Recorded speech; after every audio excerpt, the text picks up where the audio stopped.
Warahmatullahi wabarakatuh. Selamat pagi anak-anak, gimana kabarnya? Dan kita selalu sehat selalu ya, semoga kita selalu dalam lindungan Allah Ta'ala. Nah, sini siapa yang nggak hadir sekarang? Yang nggak masuk? Si Nyali. Ya udah, semoga ketemu ya. Nah, Bapak mau tanya di sini, di rumahnya siapa yang punya kerbau? Punya sapi? Terus punya tumbuhan siapa? Oh, itu langsung. Jadi hari ini kita akan belajar yang namanya sumber daya alam ya. Di sini sumber daya alam terbagi dua.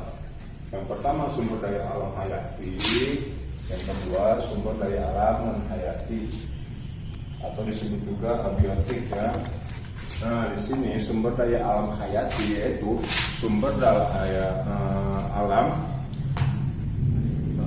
yang berasal dari makhluk hidup yang ada di dalamnya. Contohnya yaitu tumbuhan, hewan, dan lain-lain. Nah, kalau di sini tumbuhan hewan yaitu sapi, kerbau,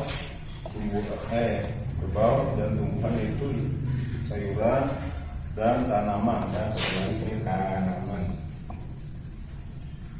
Nah, kemudian itu sumber daya alam non hayati atau abiotik disebut juga atau yaitu adalah sumber daya alam yang berasal dari benda atau unsur-unsur alam yang tidak bernyawa. Contohnya siapa yang tahu? Ya, air, terus batu-batuan, apa lagi dan sebagainya.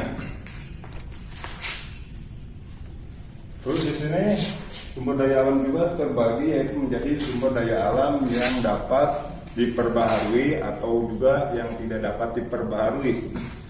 Nah, contohnya yang tidak dapat diperbaharui apa? Yaitu tumbuhan, hewan, tanah, dan energi. Terus kemudian sumber daya alam juga disebut juga yang ada yang dapat diperbaharui. Contohnya apa ya? Batu bara, terus logam, buku, dan lain-lain. Sumber daya alam juga bisa disebut yaitu sumber daya alam energi adalah sebuah kekayaan alam yang dapat menghasilkan energi yang dibutuhkan manusia. Misalnya matahari, bumi, dan lain-lain.